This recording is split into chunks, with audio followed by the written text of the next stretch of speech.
మీ business ను develop చేసుకోవాలి అనుకుంటున్నారా? మీ పరపతిని పెంచుకోవాలి అనుకుంటున్నారా? అయితే ఓకే టీవీ ద్వారా L band, aston band ad, scrolling ad, ad with voice overs, logo bug, video ads ద్వారా మీ యాడ్స్ ను పబ్లిష్ చేసుకోండి. సంప్రదించవలసిన ఫోన్ నెంబర్ 8520917933. ఫైనల్గా మీ ప్రియమైన మిత్రులు చంద్రశేఖరరావు గారు అంటే మీరు ప్రియంగా చాలా ప్రియంగా అన్న అని పిలుస్తారు. సైలెంట్ అయిపోయారు. గవర్నమెంట్ పోయినప్పటి నుంచి అంటే బీఆర్ఎస్ పార్టీ ఓడిపోయినప్పటి నుంచి జనాల్లోకి ఇంకా రాలేదు. అట్లీస్ట్ ఒక ప్రెస్ మీట్ పెట్టలేదు.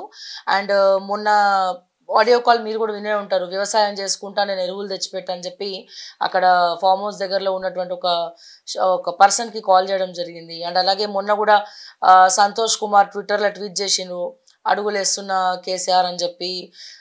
ఏ రకంగా చూడొచ్చు ఇదంతా కూడా? ఎందుకు ఇంకా బయటికి రావట్లేదు? మరో పక్కన కేసీఆర్ సైలెంట్గా ఉన్నాడు, ఆయన వెనకాలకే లేదో చేస్తున్నాడు. 6 నెలల్లో మేము చేసి చూపిస్తాం, మీ గవర్నమెంట్ పడిపోతుంది అని చెప్పి కూడా హెచ్చరికలు బీఆర్ఎస్లో ఉన్న ప్రతి ఒక్కరు కూడా చెప్తా ఉన్నారు. సో దీన్ని ఏ రకంగా చూడొచ్చు? ఇది వాస్తవమైన కులగొట్టే ప్రయత్నాలు ఏమైనా జరుగుతున్నాయి అంటారా? ఏం చెప్తారు మీరు? అంటే ఆయన దృష్టిలో ఆయన విషయంలో నేను చాలా ఆప్తునిగా, మిత్రునిగా, ఉద్యమ సహచరునిగా భావిస్తా. అంటే తెలంగాణ రాష్ట్ర సాధనలో మేము ప్రాథమిక స్థాయిలో ఉన్నప్పుడు చాలా కష్టాలు అనుభవించినాం, చాలా బాధలు అనుభవించినాం.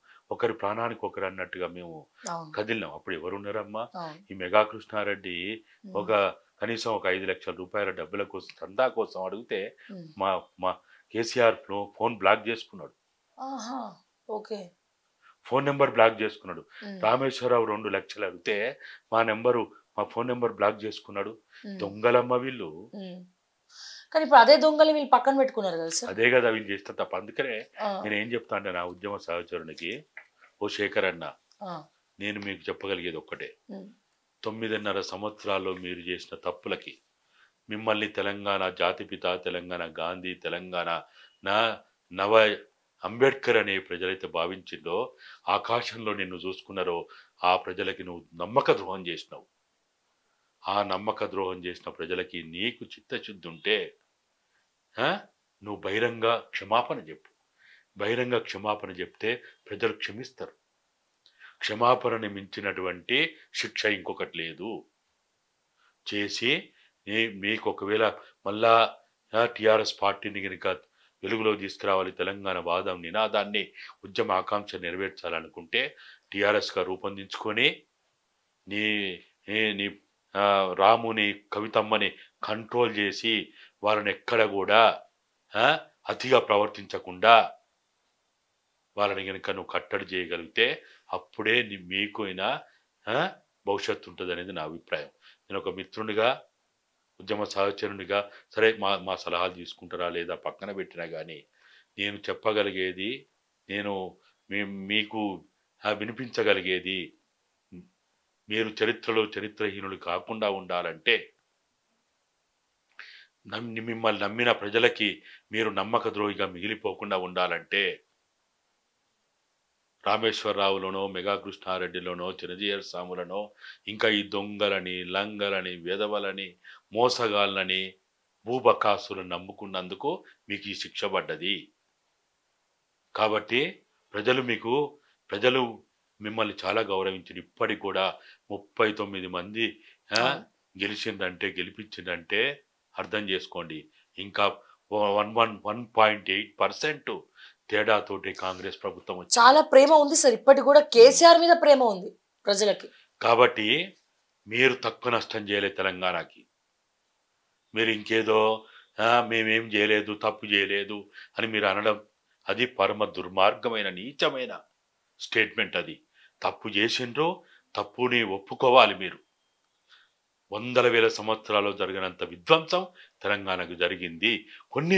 కొన్ని లాభాలు జరగవచ్చు, కొన్ని ఫలితాలు జరగవచ్చు. కానీ తెలంగాణ ఎందుకు తెచ్చుకున్నావు మీకు తెలుసు, నాకు తెలుసు. ఒక్కసారి 2001 ఏప్రిల్ 20 నాడు జలదృష్టంలో ఏం చెప్పిండ్రో మీరు ఆలోచన చేసుకోండి. 99 నుంచి 2001 వరకు నందినగర్ ఇంట్లో 2 సంవత్సరాలు కొన్ని 100,000 గంటలు, మీ మాటల్లో నేను చెప్తున్నా, ఏమయ్యా తెలంగాణ టీఆర్ఎస్ ఉత్తానే పెట్టామా, ఎన్నయ్యా నేను ఇద్దరం కలిసి కొన్ని 1000 గంటలు మేధోమదనం చేసినా అని మీరే లక్షలాది మంది ప్రజల ముందు మీటింగ్లలో మీరు చెప్పిండ్రు. ఆ మేధో మదనం ఏం చేసినామో గుర్తు చేసుకోండి మీరు. ఈ కాళేశ్వరం కోసం కాదు, వ్యవసాయ ఆధారిత పరిశ్రమలు ఎట్లా తేవాలని ఆలోచించినాం, గొలుసు కట్టు చెరువులను ఎట్లా మరమ్మం చేయాలని ఆలోచించినాం. మిషన్ కాకతీయ ఇవాళది కాదు, మనం 2000 సంవత్సరంలో మిషన్ కాకతీయ గురించి రాసుకున్నాం. కాబట్టి కాకపోతే మత్స్వనాచారి గారి దగ్గర ఆ పేపర్లు ఉంటాయి, ఆ బుక్కులు ఉంటాయి, తిరిగేసి చూడండి మీరు. గొలుసు కట్లు చెరువుల గురించి 2000 సంవత్సరంలో ఏం రాసినామో చెప్పండి మీరు. మత్తలను ఎట్లా మరమ్మం చేయాలని మాట్లాడుకున్నాం, తోములను ఎట్లా మరమ్మం చేయాలని మాట్లాడుకున్నాం, ఫీడర్ ఛానల్ ఎట్లా మరమ్మం చేయాలనో, మన ప్రాంతంలో కురిచిన వర్షాధారాన్ని మన చెరువులు ఎట్లా నింపాలని ఆలోచించినాం. ఆ రోజు గొలుసు కట్టు చెరువులను ఎట్లా చేసి కాకతీయుల కాలం నాటి సంపదను ఎట్లా సృష్టించాలనో మనం ఆ రోజు రాసుకున్నాం. ఆ పుస్తకాలు తిరిగేయండి మీరు. అవన్నీ చేయగలిగితే అని అంటున్నా కానీ నేను భ్రమపడు ఆశపడ కాదు. కానీ చేస్తే అది మీకు లాభం. ఫస్ట్ మీకు లాభం, తర్వాత తెలంగాణకు లాభం. కాబట్టి ఇప్పటికైనా ఇటువంటి కారు కూతలు కూసుడు, లేకపోతే ఇష్టం వచ్చినట్టు ఈ డైలాగులు కొట్టుడు, అరచేతులు వైకుంఠం చూపెట్టుడు, తుపాకు రామినేషన్ కట్టేయండి. ఈ టక్కు టమారా గోకర్ణ గజకర్ణ విద్యలతోటి ఏమీ కాదు. ఆ రోజు మీరేం చెప్పిండ్రు? తెలంగాణకు ద్రోహం చేస్తే రాళ్లతో కొట్టి చంపమని చెప్పిండ్రు. మే 17 సింహగర్జన కరీంనగర్లో తెలంగాణ నడిబొడ్డున చెప్పిండ్రు మీరు. నన్ను పక్కన నిలబెట్టుకొని భారత రాజ్యాంగ ప్రతిని చూయించుకుంటూ, నన్ను నమ్మకపోతే ఇన్నేనన్న నమ్మండి, భారత రాజ్యాంగం మీద ప్రమాణం చేసి చెప్తున్నాము, తెలంగాణకు ద్రోహం చేస్తే రాళ్లతో కొట్టి చంపమని చెప్పాను మీరు. ఒక్కసారి ఆ పత్రికల ముందర వేసుకొని చూడండి మీరు. ఆ ఆడియో వీడియోలు పెట్టుకొని చూడండి మీరు. మీ భజన పరులు మీ చెవులో సీసం వచ్చిండు, మీ కళ్ళ గంతలు కట్టిండు, మీ మెదడుకు వైరస్ వచ్చి తగ్గు చేసిండు. ఒక్కసారి వెనక్కి తిరిగి ఆలోచించండి మీరు. ఫామ్ హౌస్ల రాజకీయాలు పనికిరావు మనకి. రాజశేఖర్ రెడ్డి ముఖ్యమంత్రి అయిన తొలి నాళ్లలో నర్సాపూర్ ప్రాంతంలో ఫామ్ హౌస్ వారంకొక్కసారి ఫామ్ హౌస్ పోతేనే ప్రజలు గగ్గోలు పడ్డారు, మీడియా గగ్గోలు పడ్డది. వెంటనే ఫామ్ హౌస్ పోవడమే బంద్ చేసుకున్నాడు ఆయన. ఈ ఫామ్ హౌస్లతో ఏం కాదు. కాబట్టి ఇప్పటికైనా ఒళ్ళు దగ్గర పెట్టుకొని ప్రజల మీద భయము, భక్తి, బాధ్యతతోటి మీరు ఒక ప్రతిపక్ష నేత, ఇవాళ మీరు ఒక క్యాబినెట్ ర్యాంక్ హోదాలో ఉన్నారు మీరు. ఇవాళ మీరు చాలా బాధ్యత కలిగినటువంటి హోదాలో ఉన్నారు మీరు. మీ బాధ్యతని సక్రమంగా నిర్వహించండి. 4 కోట్ల తెలంగాణ ప్రజల గొంతుకగా ప్రతిపక్ష పాత్ర నిర్వహించండి మీరు. ప్రజల సమస్యలని అసెంబ్లీ వేదికగా మీరు మాట్లాడండి. ఫామ్ హౌస్లో ఉండుడో లేకపోతే ఇంకెక్కడో ఉండుడో కాదు. ఒక ప్రతిపక్ష హోదాలో కలిగినటువంటి మీకు నెలకి జీతం ఇస్తున్నాం మేము. ఒక క్యాబినెట్ మంత్రిగా మీరు హోదాలో ఉన్నారు మీరు. మీకు సెక్యూరిటీ ఇస్తున్నాం మేము.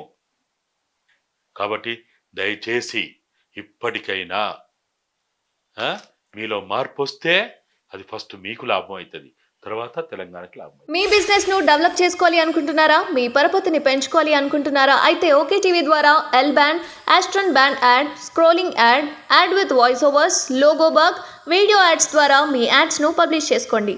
సంప్రదించవలసిన ఫోన్ నెంబర్ 8520917933.